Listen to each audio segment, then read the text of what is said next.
Especially, it's interesting, because when we went to college, it was in the mid-'60s, and we were thinking pretty much of escaping, right? Using education as a way out. I wanted to be a doctor, but because I didn't have any role models, and I ended up settling to be a medical technician. So I took a lot of, because I thought that was the only thing I could do. And then, and Tomas also wanted to be a doctor, and so we were kind of we ended up knowing each other by taking all of these chemistry and biology and pre-medical type of courses.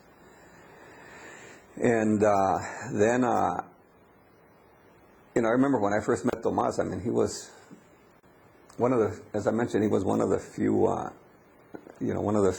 Mexican American kids there.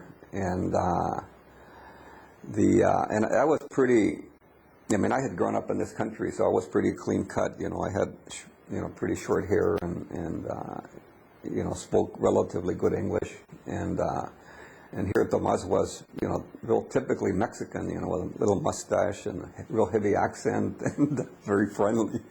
And, so we just started talking to each other. And I don't know how it happened, but I think what happened is that we both started working on this program, Operation Grassroots, thinking that it was going to bring about social change. And we pretty fast became disillusioned, that it wasn't to bring about social change, but to provide services. And then, we had both grown up as farm workers and had seen our families mistreated and getting cheated. So when we met with this UFW organizer, it really got us interested. And then I think when we went to California and met Cesar Chavez and got involved briefly in the organizing effort over there, it really inspired both of us and got us, gave us the idea that we could change things rather than just escaping like what had been done in the past.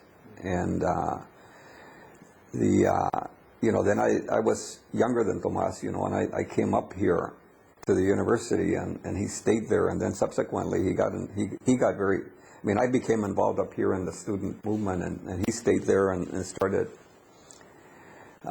he formed the United Farm Workers Co-op, which was a co-op grocery store where workers bought shares and with the idea of making food more affordable. And the idea behind the co-op was to form an economic base because we didn't have any money, an economic and social base, and then eventually, transform it into an organization fighting for the rights of workers. And he did start doing that, started doing a lot of stuff with the legislation, because at that time, as part of the as I mentioned before, farm workers are kind of like almost like a caste.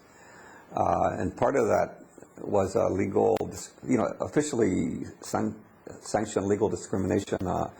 Farm workers were excluded from every major piece of legislation in the state and also mainly at the federal level. When it came time to define what workers were covered, for example, under workers' compensation, to protect you when you get injured on the job, the farm workers are always defined.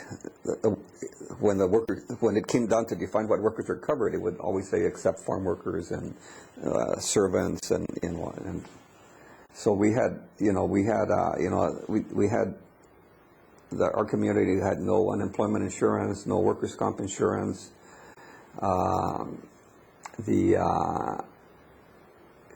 Excluded from every piece of health and safety laws at the state level, wage collection laws, rest breaks,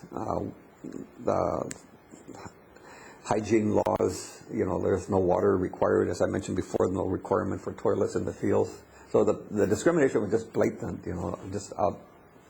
And because society had been fed this myth, that the growers were small and they couldn't afford it, that they only hired 1 or 2 workers, when in fact that had changed, and you had big corporations just terribly exploiting workers.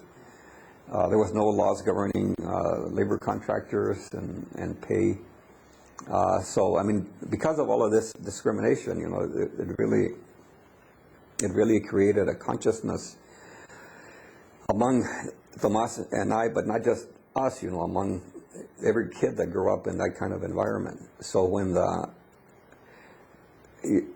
first group of kids came up here from farm workers background, and then we got exposed to a call for help on the grape and lettuce boycott to help workers organize in California. It really struck a responsive chord, and it was pretty amazing actually, because there were not that many of us, less than 30, and I'd say 90% became involved in the grape boycott in 1968, 69.